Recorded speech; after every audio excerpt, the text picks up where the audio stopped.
People say the future is electric, but in reality, the future of the auto industry is software defined. It's an architecture that reduces the number of modules in a vehicle and will allow for easy separation between software and hardware.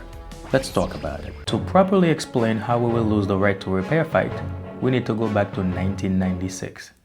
All vehicles produced in 96, at least for the US market, had to be OBD2 compliant. OBD stands for Onboard Diagnostic. It gave repair technicians access to various vehicle systems and subsystems by connecting to the DLC port with a scanner for diagnostic purposes. One of the primary purposes of the OBD2 standard was to reduce tailpipe emissions. Today, we can simply connect to the DLC and monitor faults. Onboard ECUs pinpoint exactly where the problem area is. Customers with the proper tools can also connect to monitor faults.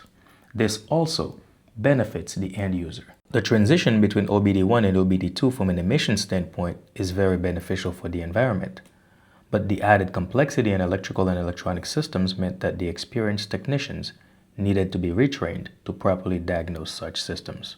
This long introduction brings us to the topic at hand, which is why you clicked on this video in the first place. Why I think that we will lose the right to repair fight. The early 2000s weren't without consequences because it resulted in a lot of technicians, experienced technicians, leaving the field because of the added complexity in vehicle systems. I don't blame them because who would want to go through extensive training to learn new systems for the same sub-pay? The current automotive architecture as we know it today is built on decentralized control units called domain architecture. Each ECU has their own function and they're grouped around the vehicle based on those functions. The industry is now shifting to a more centralized system in which a central control unit controls sensors, actuators, etc. And individual ECUs are networked around the vehicle based on their location, not function. This is what the industry calls zonal architecture. What this means is more intelligence and decision-making power are given to the software and central compute module. This is the ideal architecture for software-defined vehicles. Tesla, as a software company, has already been there, and the rest of the industry has to catch up. The latest manufacturer that got there is BMW, and they call their central compute module Heart of Joy. I think this is a very weird name, but they're getting there. They're going to go with an electrified architecture.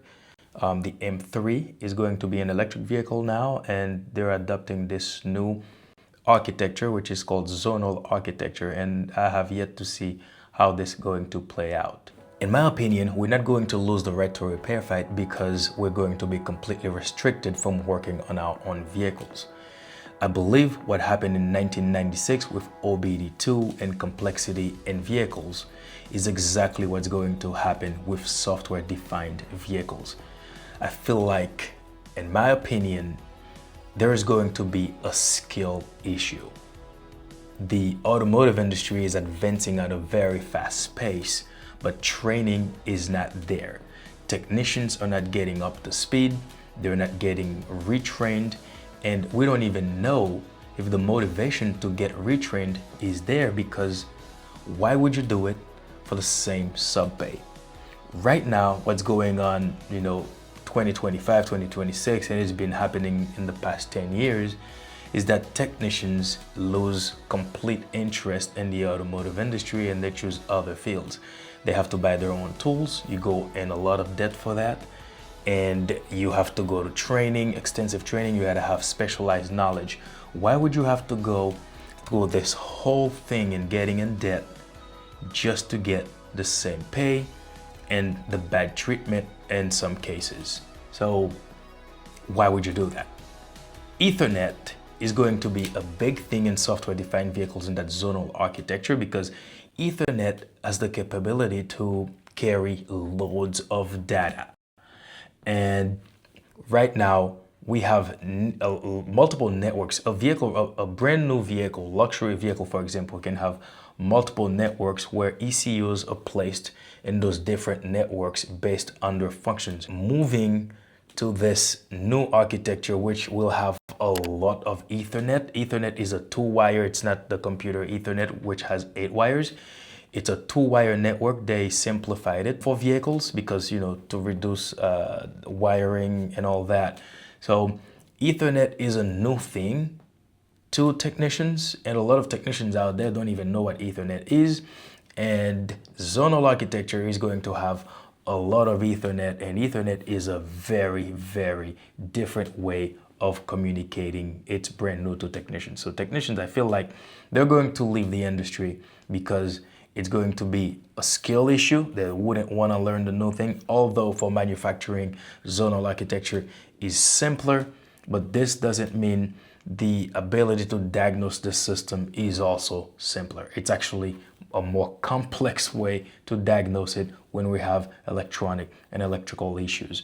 So to solve this, I think we need to be able to keep up with the industry, get better pay to motivate people, because if you're going to be working 9 to 5, you're going to be working hard, diagnose, and required specialized knowledge is required.